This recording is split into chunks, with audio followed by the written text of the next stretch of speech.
Oh my god, look at that photography. It just looks so freaking sexy.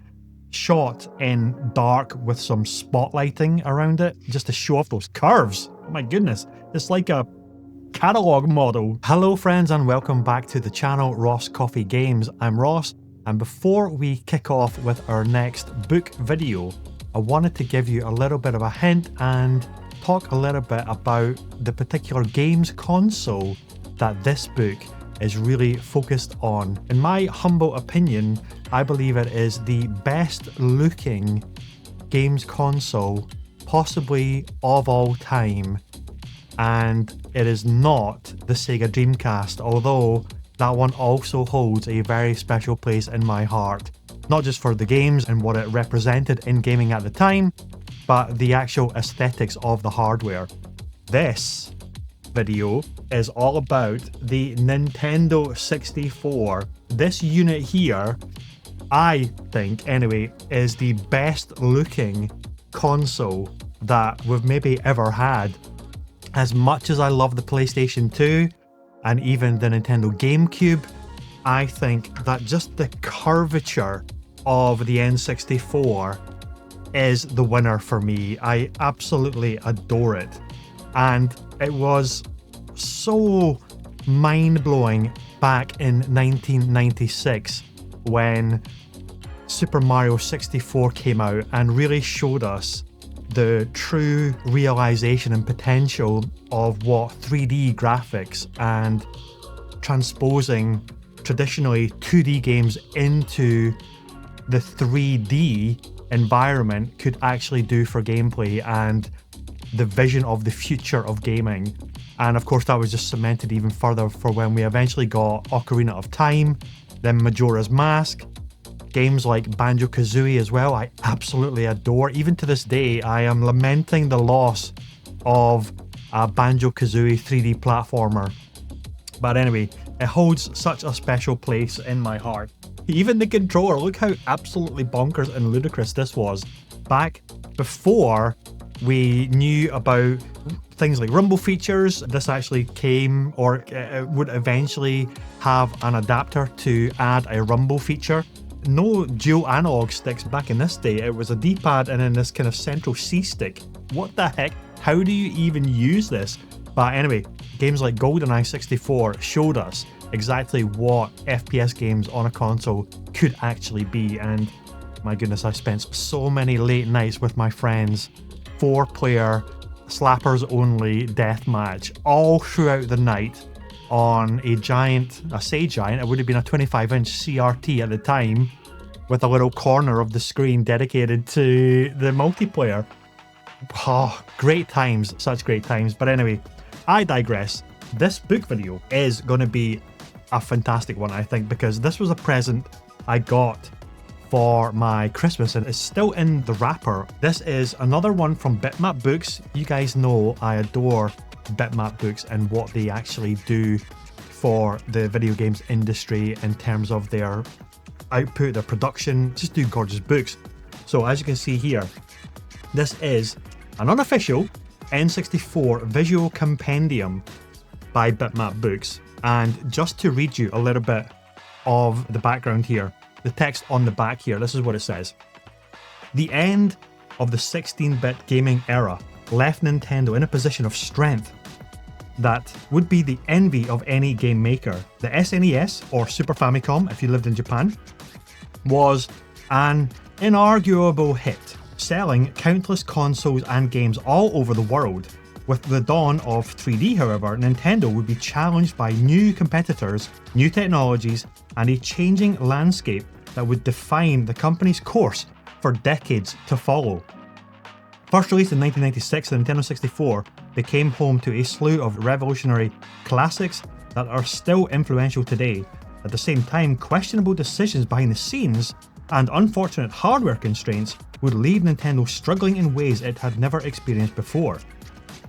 So that's just a little quick introduction, but we're going to take a deep dive look at this, and already I'm in love with the cover. It's actually a lenticular holographic cover, which we'll get a closer look at in a minute when we take the cellophane off, and let's dig into it. Okay, here we are. The book is now unwrapped, and as you can see, this gorgeous holographic cover.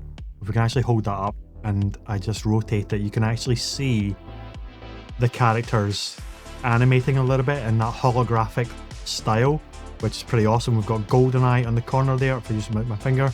We've got Mario right here. We've got Pokemon. We've got Kirby and a whole bunch of others as well. Wario in the bottom there, and Link down here as well, and of course Yoshi. What a really cool cover. That is absolutely gorgeous. It's got a gorgeous feel to it as well, because it is that lenticular hologram kind of effect to it. And then if we take that out and just pop it to the side just now, there we go. It's just a standard spot varnish over here. Obviously not the holographic effect. That is saved for the slipcase. And if I just do a little rotation for the spine so you get a really good look at it, a Visual Compendium, let's just pop it up there nice and close for you. And on the back, it's the same repeat of that introductory text which I read just earlier. Let's take a look. What do we have here? The same repeated again with the book jacket. If we just take that off, you can see there some classic Nintendo cartridges. Donkey Kong 64. I still have that.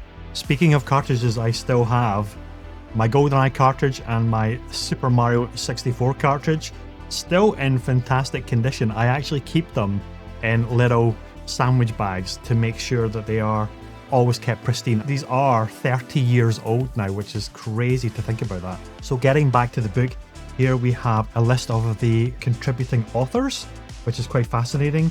Lots of producers, game designers, musicians, programmers that I guess have all fed into this book in various different capacities, which is hugely exciting to just be able to pour over and see exactly what their contributions were.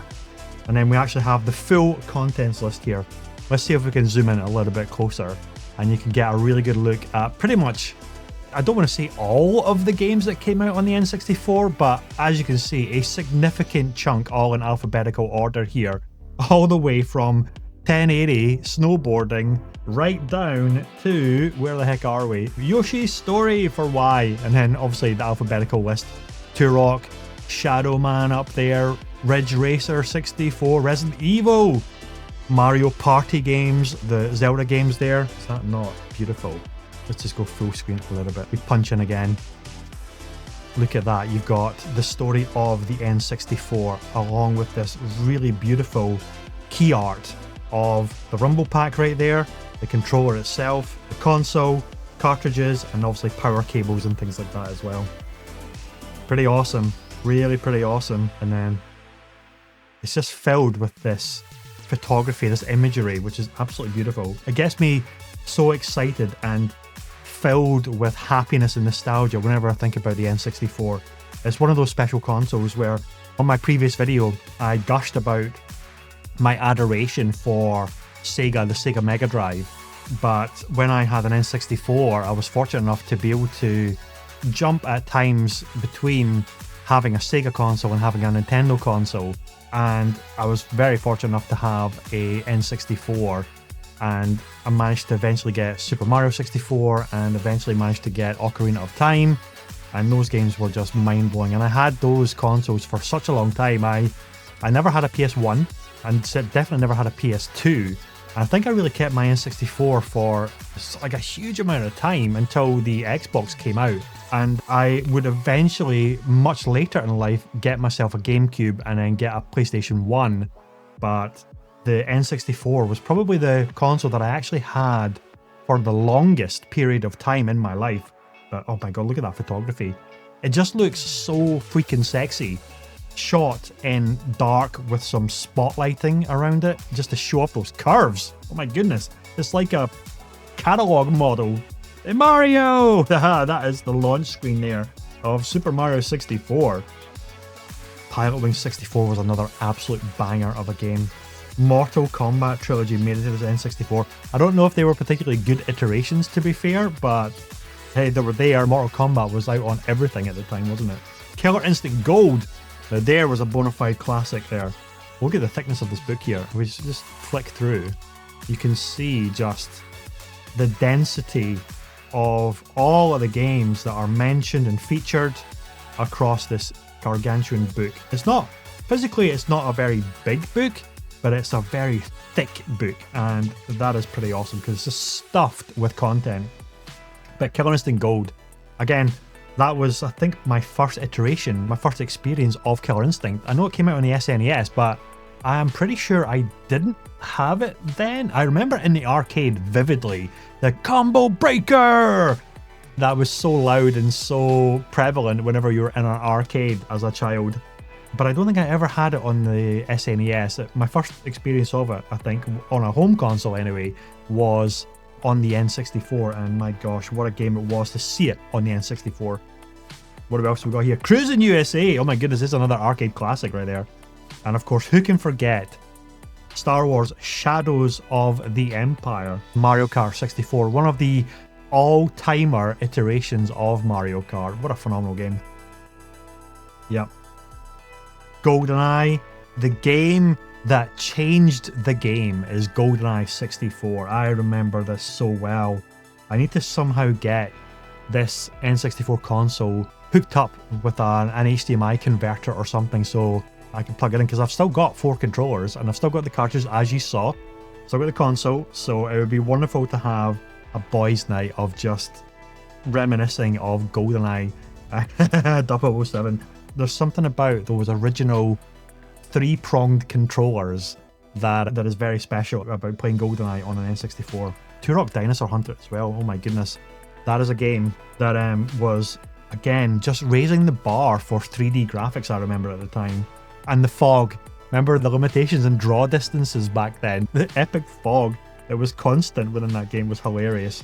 But it worked. Your imagination just filled in the blanks with what you assumed was atmosphere in this moody jungle, but they just couldn't render the game any further out for draw distances. That's clearly a thing of the past nowadays with infinite draw distances on these open world games that we get. And one of my absolute favourites is Diddy Kong Racing. Now I'm going to say something controversial here, everybody.